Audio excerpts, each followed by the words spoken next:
Ya, bismillahirrahmanirrahim. Assalamualaikum warahmatullahi wabarakatuh. Alhamdulillah.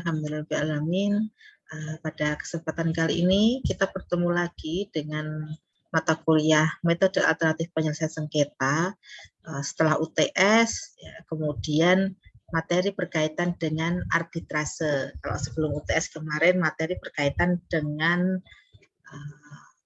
mediator, ya, alias mediasi. Anda sebagai mediator. Kalau ini nanti berkaitan dengan arbitrase, Anda berarti sebagai arbiter. Nanti seperti apa itu arbitrase? Ini saya share screen berkaitan dengan materinya. Ya. Karena memang salah satu alternatif penyelesaian sengketa selain melalui mediasi, ya, oleh mediator itu juga bisa melalui arbitrase yang dilakukan oleh arbiter, ya, arbitrase ini. Nah, kalau begitu apa itu arbitrase? Ya, kalau kita ketahui bahwa arbitrase itu berkaitan dengan istilah, ya, istilah yang digunakan, ya. Kalau bahasa Latinnya itu arbitrate, ya. Di situ artinya adalah kekuasaan untuk menyelesaikan sesuatu perkara menurut kebijaksanaan atau perdamaian melalui arbiter, ya, melalui arbiter atau wasit. Artinya apa? Karena metode alternatif penyelesaian sengketa itu adalah penyelesaian perkara atau kasus, ya, di luar pengadilan atau non litigasi, maka kemudian, ya, selain kemarin menggunakan jasa mediator, yaitu pihak ketiga melalui mediasi, maka di sini menggunakan arbiter, ya. Arbiter itu, ya, yang mana kegiatan disebut arbitrase. Nah, kita ketahui bahwa R. Subekti, ya, merumuskan berkenaan dengan pengertian arbitrase.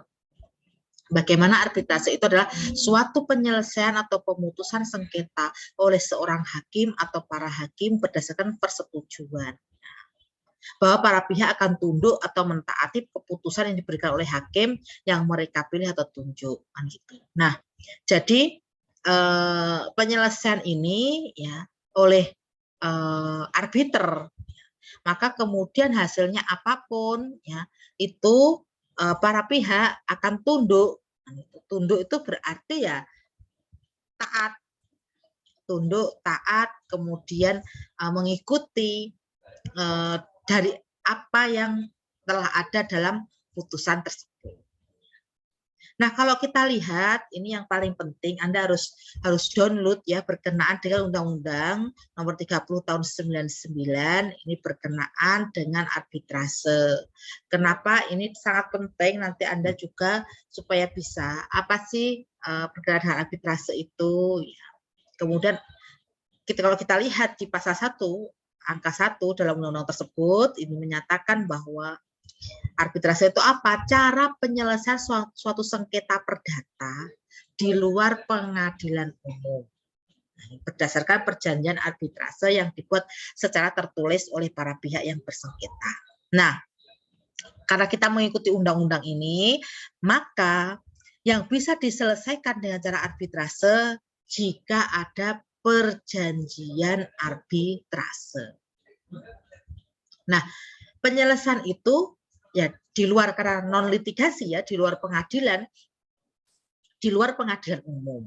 Nah, ini, ya, ini nanti Anda akan belajar juga kalau ada perjanjian arbitrase seperti apa, kemudian langkah-langkahnya bagaimana, gitu, atau seperti apa kerangka atau template perjanjian arbitrase itu. Kemudian Anda juga bisa nanti membuat perjanjian arbitrase berdasarkan case atau kasus posisi yang ada, yang mana para pihak kemudian ingin menyelesaikan dengan cara arbitrase karena ada perjanjian arbitrase. Nah, ini berkaitan dengan next, maksudnya, ya, ini, ya, untuk selanjutnya, ya. Dari definisi tersebut, ya, yang tadi sudah disampaikan, ya, dalam pasal 1 angka 1 Undang-Undang Nomor 30 Tahun 99 itu, kita ketahui ada 3 hal yang dapat kita definisikan di sini mengenai arbitrase. Yang pertama apa itu? Arbitrase merupakan salah satu bentuk perjanjian. Nah, jadi arbitrase ini harus diawali perjanjian dulu. Bentuknya harus perjanjian. Nah, jadi nanti Anda harus sudah tahu bentuk perjanjian arbitrase. Nah, kemudian ingat, yang kedua, perjanjian arbitrase itu harus dibuat secara tertulis, gitu ya. Tuh, jadi jangan sampai sudah ada perjanjian arbitrasenya kok mana buktinya waktu tulisan, gitu, tidak bisa. Ya, ini harus tertulis. Nah, kemudian yang ketiga, perjanjian arbitrase merupakan perjanjian untuk menyelesaikan sengketa yang dilaksanakan di luar pengadilan umum. Artinya begini, bahwa para pihak itu sepakat jika ada kemudian sengketa, penyelesaiannya diselesaikan dengan cara non-litigasi di luar pengadilan umum tadi.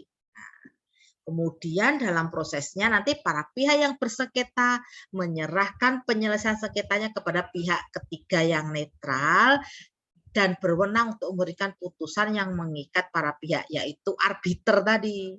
Nah, Anda ini sekarang ini belajar untuk bagaimana kalau Anda jadi seorang arbiter, gitu. Kemudian jika ada para pihak yang bersengketa, gitu ya, itu kemudian seperti apa. Nah, kemudian kita ketahui seperti apa sih sebenarnya perkembangan hukum berkenaan dengan arbitrase di Indonesia itu. Nah, sebenarnya kalau kita runtut ke belakang ya, jauh pada di masa penjajahan Belanda, ya, itu sudah ada aturan mengenai arbitrase. Ada di RV. Ya. RV itu Recht per Ordering.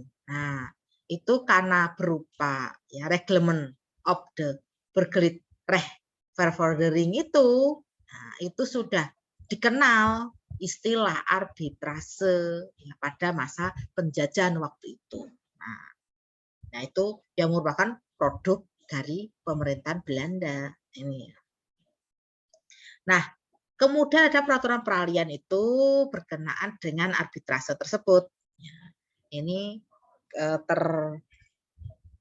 karena peraturan peralihan ada dalam Undang-Undang Dasar 45 kita. Nah, kemudian peraturan hukum acaranya yang berlaku bagi bangsa Eropa dalam RV tadi, refer ordering tadi ya, itu bangsa Eropa kalau kita lihat itu berlaku pasal 61, 5 sampai 651. Nah, kemudian landasan hukum keberadaan lembaga arbitrase ada di pasal 377 HIR dan 705 RBG. Reglement of the Burgerlijk ini adalah RBG-nya itu. Nah, namun kita ketahui saat ini sejak tahun 99 ya, reformasi ya, itu terjadi perubahan hukum arbitrase di Indonesia karena keluar Undang-Undang Nomor 30 tadi tahun 99. Sehingga pasal 615 sampai 651 RV dan pasal 377 HIR dan pasal 705 RBG tidak berlaku lagi. Nah, ini karena sudah ada, maka yang terbaru inilah yang kita gunakan aturannya, yaitu itu karena sejarah ya. Jadi kita harus tahu, jadi tidak tiba-tiba langsung lahir pasal, Undang-Undang 30 tahun 99, tidak. Tapi sebelumnya kita sudah mengenal berkenaan dengan arbitrase tersebut di masa penjajahan Belanda. Nah, kemudian seperti apa sih subjek dan objek penyelesaian melalui arbitrase ini? Kita lihat pokok perkara yang ditangani. Ada arbitrase, itu dibedakan arbitrase komersial dan arbitrase non-komersial. Nah, ini maksudnya apa? Nah, ini kita kupas satu persatu. Apa maksud arbitrase yang bersifat non-komersial? Di sini telah jelas bahwa arbitrase bisa muncul, ini persoalan internasional, ya, arbitrase internasional publik. Nah, maka di sini yang disengketakan maksudnya yang tidak berkaitan dengan komersial gitu. Nah, maka contohnya tadi tuh arbitrase menangani sengketa yang muncul antar negara. Ini kalau internasional ya. Nah, kemudian kita mengenal yang kedua istilah arbitrase komersial atau umumnya disebut arbitrase perdata atau dagang. Nah, itu ya. Nah, karena dagang berkaitan dengan niaga, perniagaan, maka di situ kemudian muncul finansial ya. Contohnya itu berkenaan dengan investasi, asuransi, pinjam meminjam, sewa beli dan lainnya. Ini masuk ke lingkup arbitrase yang komersial atau disebut arbitrase dagang atau perdata tadi. Ya, tuh. Nah, ini supaya Anda bisa mengenal ya, karena next ya, ini yang jadi notes kita.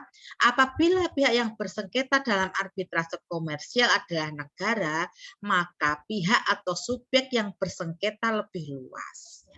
Tuh, kalau tadi yang arbitrase non komersial tadi ya, berarti antar negara, maka kemudian dampaknya meluas. Pihak yang dimaksud bisa perusahaan, individu maupun negara. Bisa corporate, bisa itu ya perusahaan tadi. Atau antar individu dengan individu bisa mungkin. Atau negara, itu terjadi sengketa. Nah ini. Kemudian bisa swasta dengan negara, bisa negara dengan negara, atau pihak swasta dengan swasta. Kan itu bisa mungkin terjadi. Itu kemungkinan untuk case yang muncul dalam arbitrase. Nah, kemudian seperti apa prosedur penyelesaian melalui arbitrase kalau kita lihat dalam Undang-Undang Nomor 30 Tahun 99. Anda pasti tidak asing dengan istilah BANI. Badan Arbitrase Nasional Indonesia. BANI ini ya. Badan Arbitrase ya ini ya. Ini kita lihat bahwa ada 3 tahapan yang harus dilalui. Ini ada pra persidangan, ada masa persidangan, ada pasca persidangan. Nah, ini karena proses, maka kemudian butuh waktu dan saling terkait. Apa saja pra persidangan yang terjadi? Nah, ini yang terjadi, maka apabila pendaftaran itu dilakukan ya, jadi harus pendaftaran, penyampaian surat permohonan, arbitrase, ya. Di sini oleh pemohon. Dilakukannya di mana? Di Sekretariat BANI dengan melampirkan surat permohonan arbitrase yang memuat dalil permohonan atau tuntutan pemohon. Karena memang pendaftaran, maka di situ selain melakukan pendaftaran, Anda nanti kalau sebagai kuasa hukum bisa mungkin terjadi juga Anda sebagai kuasa hukumnya pemohon, ya. Kemudian nanti membuat surat permohonan, kemudian mendaftarkan surat kuasa dan sejenisnya kan gitu. Nah, kemudian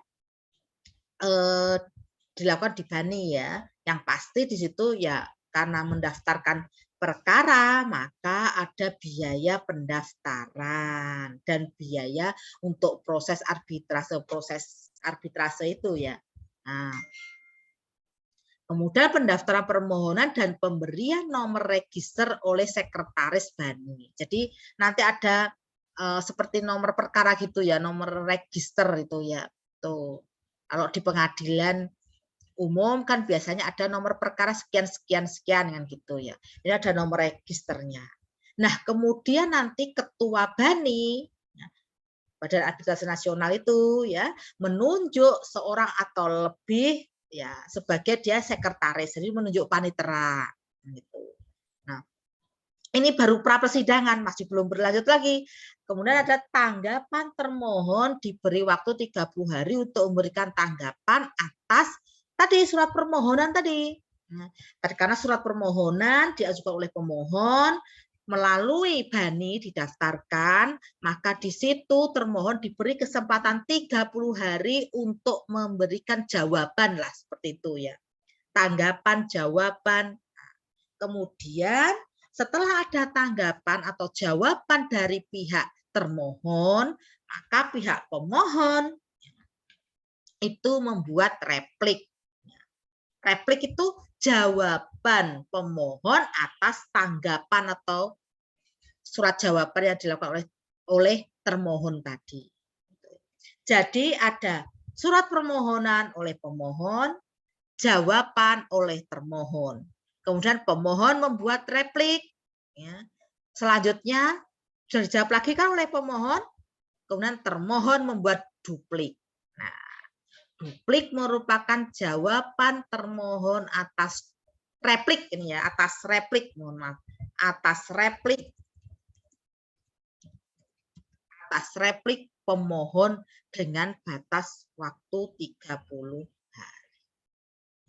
Jadi duplik itu jawaban termohon atas replik pemohon dengan batas waktu 30 hari.